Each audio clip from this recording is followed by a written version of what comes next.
la fe activa la oración y la oración activa los milagros. Es una frase de mi invitado el día de hoy. Bienvenidos sean todos ustedes a este programa en singular, hoy conociendo a Otto Bermúdez. Otto, ¿cómo está? Miriam, muy bien, muchísimas gracias. Muy complacido de estar aquí y un saludo muy especial para la gente que nos ve a través de En Singular. Qué bien. Otto, hay que decirlo, hay que decirlo. De pronto a usted no le gusta que lo reconozcan, digamos, por el apellido tan lustre que lleva, pero hay que hacerlo. Usted es nieto, yo diría que de uno de los intérpretes y compositores más importantes de Colombia, Otto Bermúdez, ¿no es así? Así es, Miriam, llevar el apellido Bermúdez es un gusto, es un placer, es un honor, sobre todo para mí. Exactamente, o sea, de una familia musical, porque una tía suya, Gloria, si mal no estoy, también es una amante de la música. Claro que sí, está Gloria, está Patricia, que es en este momentico la directora de la orquesta de Lucho Bermúdez, y bueno, mi papá, mi mamá, mis hermanos, todos hemos sido músicos, yo siempre he dicho, o en una tarima o debajo de la tarima. Y bueno, más allá de la música, ¿qué heredó de su abuelo? La alegría, el folclore, el deseo de hacer las cosas bien hechas y de hacer quedar muy bien el nombre de Colombia y el nombre de la familia. Exacto, pero usted no se decantó como su abuelo por la música caribeña, por esa música tan agradable con esos temas que todos llevamos como en la mente, en la memoria, en el corazón, sino que se fue por el lado de la salsa, ¿no es así? Siempre teniendo muy el gusto presente por la música, por el folclore caribeño de alguna manera, pero no enfocado exactamente ni en el porno ni en la cumbia, sino más hacia la música tropical y salsa. Salsa, a ver, una canción suya que haya sido un éxito. Le pregunto esto porque realmente yo no soy muy salsera y de pronto muchas televidentes o muchos televidentes no lo son y quisieran conocer su música. La canción que más reconocimiento me dio a nivel nacional y a nivel internacional fue una canción de Roberto Carlos llamada Cama y Mesa, y nosotros hicimos la versión de salsa. De pronto la mayoría de la gente la conoce, todo hombre que sabe querer, sabe dar y pedir a la mujer. Esa fue la canción que me dio más reconocimiento, por decirlo, pero vinieron muchísimas más. Tuve la oportunidad de trabajar con la producción de grandes como maestro Diego Galé, como el maestro Pablo Grajales. He tenido la oportunidad de hacer algunos trabajos con Arely Senao. En México tuve el gran honor de trabajar con una de las agrupaciones más conocidas que se llama la Banda El Recodo y hacer una versión de una canción llamada La Mejor de Todas. Entonces he sido afortunado y bendecido en ese sentido. Exactamente, ahora que dice que afortunado, ¿qué tanto éxito tuvo con esto de la salsa? Bueno, mucho. Te digo que, de hecho, ahí es donde comenzó todo este proceso y comenzó toda esta aventura de la que conversamos nosotros hoy en día, porque, claro, con la salsa tuve la oportunidad de viajar quizás a sitios que nunca en la vida me había imaginado y ver a gente de otros idiomas cantando y bailando, incluso hasta mi música. La última gira que hice con la salsa fue una gira muy llamativa. Estuvimos en España, Francia, Holanda, Suiza, Bélgica y llegamos hasta Rusia con la salsa. Entonces era muy gratificante ver a la gente por ejemplo, de Rusia bailar salsa colombiana, llenaba mucho el corazón. Pero no solamente usted tuvo la oportunidad de viajar, sino que la platica como que también le fue llegando en buena cantidad a sus bolsillos, y a usted eso de la fama, el reconocimiento, el poder viajar, el tener platica, lo embriagó más de la cuenta, ¿no es así?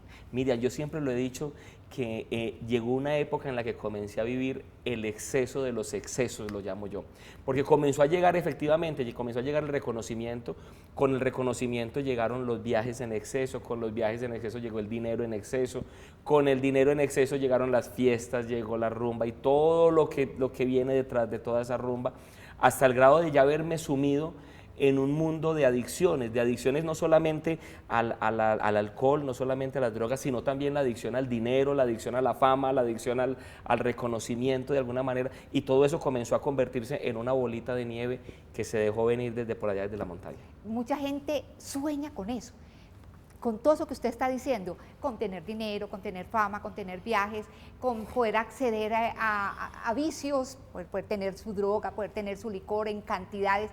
Sin embargo, usted y muchas personas lo han constatado, esto no hace feliz, ¿no? Eso es bueno y es agradable, de hecho no es malo tener dinero, no es malo tener reconocimiento, lo malo es no saberlo manejar. Y cuando eso se te convierte en una adicción, cuando eso se te convierte en un descontrol de vida, es donde comienza el verdadero problema. Siempre se habla ahí una palabra que tocan mucho los alcohólicos anónimos, tocar fondo. En el caso suyo, ¿cómo fue tocar fondo? ¿Qué pasó?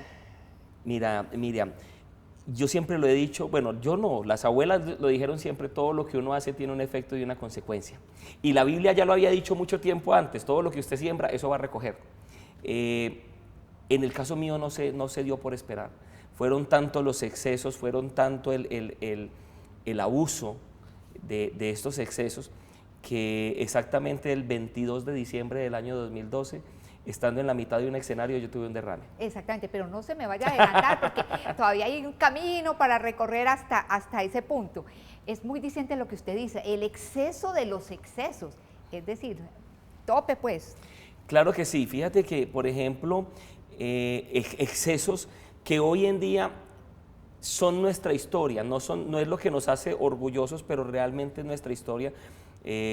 Yo salía de viaje un día cualquiera a cualquier ciudad a presentación y estaba en la noche en presentación, regresaba al día siguiente a mi casa y al día siguiente me despertaba y no me acordaba ni siquiera lo que había cantado la noche anterior, por ejemplo, o por ejemplo pasar 3, 4, 5 días en una fiesta descontrolada por completo. Entonces era estar creando una bomba de tiempo que en cualquier momento iba a estallar. Exactamente. ¿Quién era Dios para usted en ese momento? Bueno, miren, todo tiene que remontarse, tengo que remontarme a mi infancia. Yo nací en una familia no católica, en una familia de otra doctrina, completamente diferente, en la que si bien me enseñaron los principios bíblicos y me enseñaron de Dios, hubo algunas cosas que no me enseñaron. Por ejemplo, no me enseñaron que la Virgen María existía, no me enseñaron que los milagros existían, me enseñaron en creer quizás en un Dios diferente al Dios que conocí cuando entré a la Iglesia Católica, y es conocer a un Dios quizás un poco más rígido, más castigador. Sin embargo, en ese momento, cuando sucedió todo este exceso, yo ya había renunciado a esta doctrina, entonces estaba sin Dios ni ley. Ajá. ¿Sí me entiendes? Un ateo, pues. Exactamente. No era ateo porque, bueno, creía en Dios, pero creía en Dios de una manera completamente diferente. Creía, mas no temía a Dios, que esa es la gran diferencia que hay. De pronto sabía que existía, pero tanto como tenerle un temor no lo había. Bueno, ¿y qué pasó con ese cuasi ateo una vez que viajó a Nueva York y le tocó, no sé si fue pasar la noche o estar en compañía de un músico que sí era muy religioso? Fíjate que muy particular, era la primera vez que yo viajaba con esta orquesta y yo veía en la recepción, nos correspondía de a 2 músicos por habitación, y yo veía que todo el mundo le sacaba el cuerpo a este músico, pero no sabía el por qué. Y como era el nuevo, pues entonces hasta que me lo pusieron fue a mí.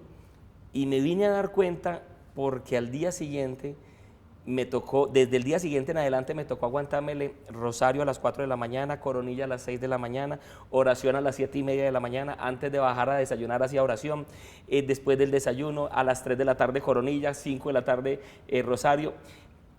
Y normalmente yo entraba a la habitación a las 4 de la mañana enrumbado en una fiesta y lo encontraba a él arrodillado en su cama con su rosario, rezando su rosario, y yo me acostaba en la cama y a la postre hasta me gustaba porque él empezaba a rezar el rosario en voz alta y a mí eso me arrullaba y yo quedaba ahí dormido.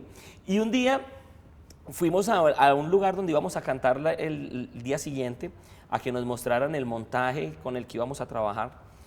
Y había un concierto de música religiosa. Y este compañero de habitación me dijo: Otto, ¿qué tal si algún día vos le cantás a Dios? Y te digo que yo, primero estaba enrumbado ese día, y la carcajada que solté, pero sí le dije a él, le dije: hombre, si yo algún día le llegara a cantar a Dios, cosa que la verdad no creo, pero me gustaría comenzar como por ejemplo cantar música como esta que estaba sonando, porque me llamó mucho la atención ese día.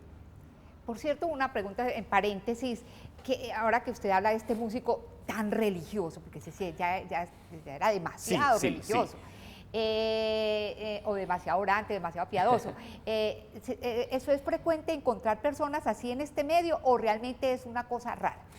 Sí se encuentran.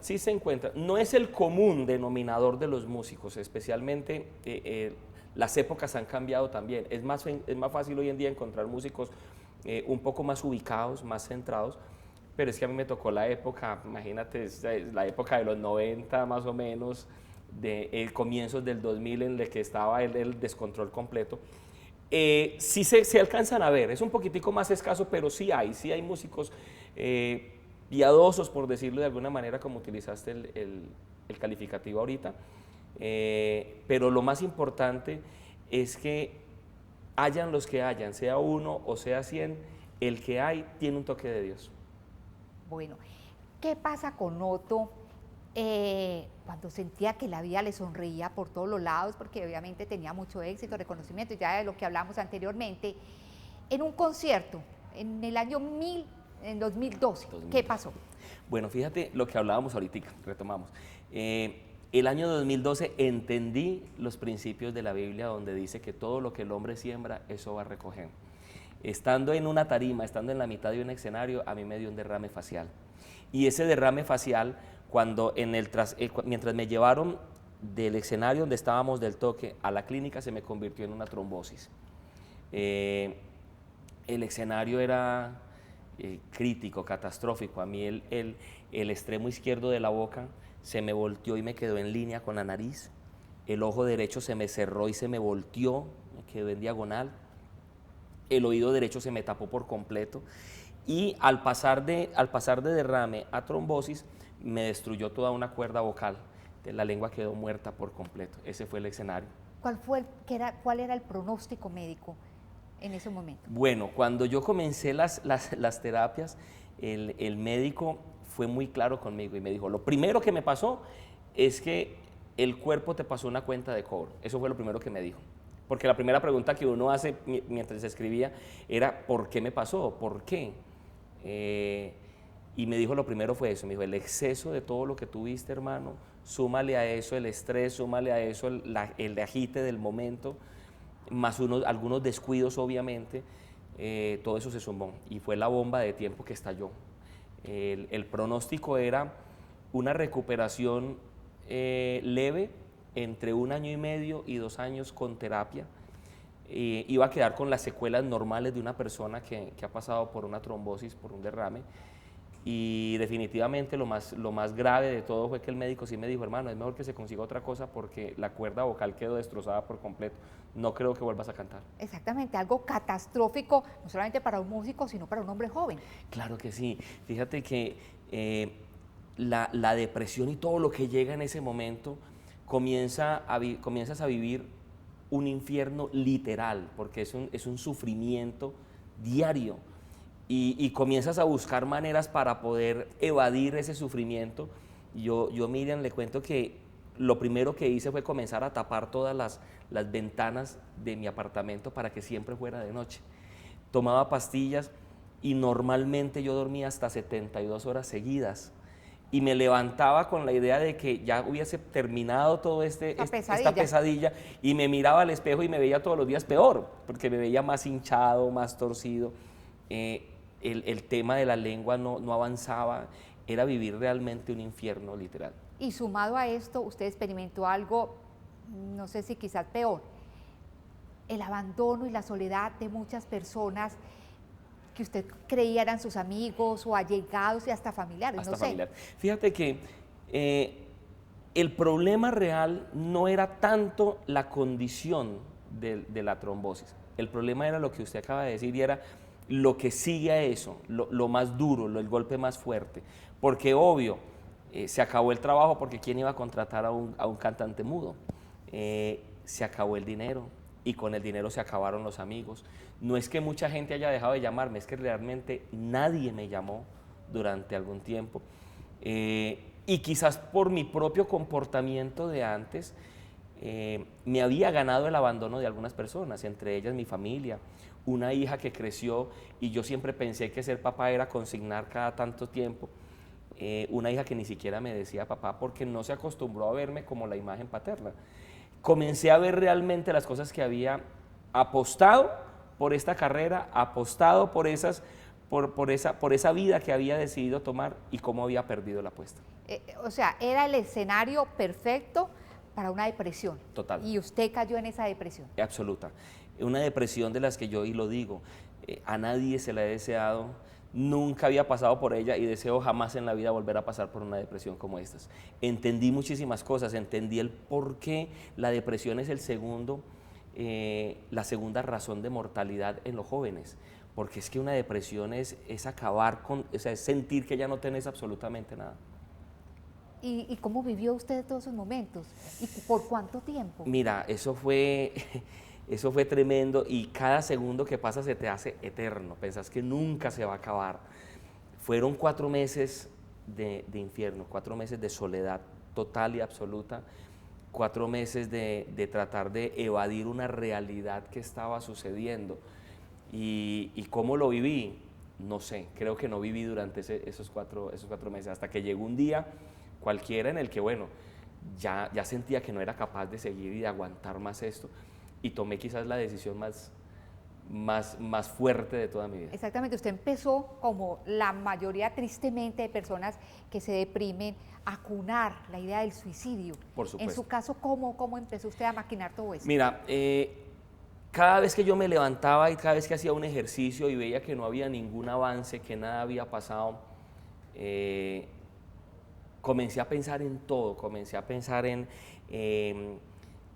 quitarme la vida, comencé a pensar en irme lejos, pero entonces ya no había plata para poder irme lejos, una cantidad de cosas que pasaron por mi mente, hasta que un día cualquiera me levanté muy temprano y hice lo que en el momento consideré yo que era una oración. Equivocadamente pensé que era una oración, pero le dije a Dios, y yo, bueno, si no me vas a ayudar, allá te caigo, allá te llego, y mirar a ver qué haces conmigo cuando te llegue allá.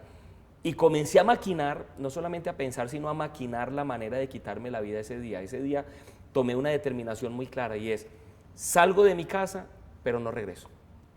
Así es, pero lo curioso es que, como muchas personas que dicen son ateas hasta que llega un momento difícil, usted de alguna manera recurrió a él en un momento de gran oscuridad, ¿no? Claro, por eso te digo que yo, con todo el respeto hacia la gente que tiene sus ideologías y todo, pero yo realmente creo que hasta los ateos creen. Hasta los ateos saben que hay algo o un ser especial. Entonces yo siempre decía, bueno, lo otro es que a mí me enseñaron que cuando uno se muere hasta ahí llegó. Pero entonces hasta de eso me pegué y dije, bueno, si de pronto Dios se acuerda de los que se mueren, pues entonces yo me voy a morir para que se acuerde de mí, por lo menos me vea si es que me tiene abandonado. Y como dice, usted no tenía ningún temor de Dios, es decir, de sus conductas pasadas ni nada, ¿no? Y yo no tenía nada que perder, lo único que sabía era que ya todo lo que tenía lo había perdido, así que ya qué más había. Entonces ese día comencé a pensar por primera vez en esa decisión, en la decisión de quitarme la vida y poder acabar con ese sufrimiento tan terrible. Así es. Bueno, un día tomó la decisión de salir de la casa para no volver. ¿Qué pasó? Ese día ni siquiera me bañé, ese día yo me vestí y salí a algo. ¿A qué era? No sé, pero a algo que me hiciera no volver a la casa. Y cuando iba saliendo de mi casa, cuando cerré la puerta de mi casa, un sonido que había olvidado durante casi 4 meses, y fue el sonido de mi celular. Me sonó mi celular. No le puedo creer, de verdad, nadie lo llamaba. Nadie, absoluto. Primero porque gran parte del tiempo era yo mismo el que mantenía el celular apagado, porque finalmente los 2 primeros meses nadie me llamó, ya después ya no quería que nadie me llamara. Pero cuando lo tenía prendido miraba constantemente a que sonara y no sonaba. Ese día sonó el teléfono y cuando contesté, medio contesté porque tenía todavía la lengua muy enredada, del otro lado del teléfono alguien me dijo, Otto, ¿cómo estás? Mira, yo estoy aquí del otro lado del mundo, aquí ya es de noche y estoy haciendo un rosario y me acordé de ti, ¿cómo estás? Esa es la misma persona, el mismo músico con quien usted pasó esa noche allá en Hacía Nueva York. 4 años que habíamos dejado de vernos. Era el mismo músico que hacía 4 años me tocaba verlo arrodillado en su cama rezando el rosario. Entonces, a partir de ahí, la primera pregunta que yo me hice es: ¿existen o no existen los milagros? Así es, así es. Y este músico, usted dice, ¿había perdido el contacto con él? Completo habíamos perdido el contacto. De hecho me dijo, Otto, tuve que llamar a 2 personas más para que me dieran tu teléfono. Y no sé, se me vino tu mente en la mitad del rosario y quiero saber cómo estás, cuéntame. Cuando ahí arranqué, solté quizás el llanto que no había soltado durante todo ese tiempo, conversamos un buen rato y me dijo, mira Otto, creo que los tiempos de Dios son perfectos, porque exactamente hoy se me vino tu nombre a la mente y quiero invitarte a un evento que va a haber mañana sábado allá en Medellín, en la Plaza de Toros, La Macarena. ¿Por qué no vas? Porque yo sé que te puede servir. Por Dios, qué maravilla, qué maravilla. Otto, en esa época usted dice que viajaba a todo el mundo, es decir, usted no recibía regalías por su música, Sí. no lo contactaban para eso, para... Sí, mira que era muy paradójico, o sea, yo tenía obviamente, tenía mis ahorros, tenía algo, pero precisamente por andar de descuidado, por andar de desordenado, por andar en mi mundo, no me había puesto al día con los pagos de salud, con los pagos pertinentes de salud, como todos los músicos independientes tenemos que pagarlo. Entonces me tocó pagar todo, una cantidad de dinero impresionante por particulares, por todo el asunto, y por eso se acabó todo el dinero. La gente sí llamaba, mis clientes quizás, y la gente de alguna manera llamaba y todo, pero no había quien contestara porque yo no tenía pues, voz. Entonces, eso fue un rollo tremendo, eso fue un caos completo en toda la vida personal, espiritual, material, física, eso fue un despelote completo. Bueno, Otto, yo me muero de ganas de saber qué pasó en ese coliseo, ¿cierto? Esa invitación que le hizo ese amigo religioso que providencialmente el Señor puso en su camino. Pero eso tendrá que ser la próxima semana, así que invitemos a todos los televidentes para que no se desconecten, para que estén muy pendientes y ya saben que estos programas se pasan en la página del canal y también en YouTube, para que sepan. Que tengan un resto de día muy feliz. Otto, continuamos entonces. Así es. Nos vemos entonces la próxima semana y bueno, sigan conectados en El Singular.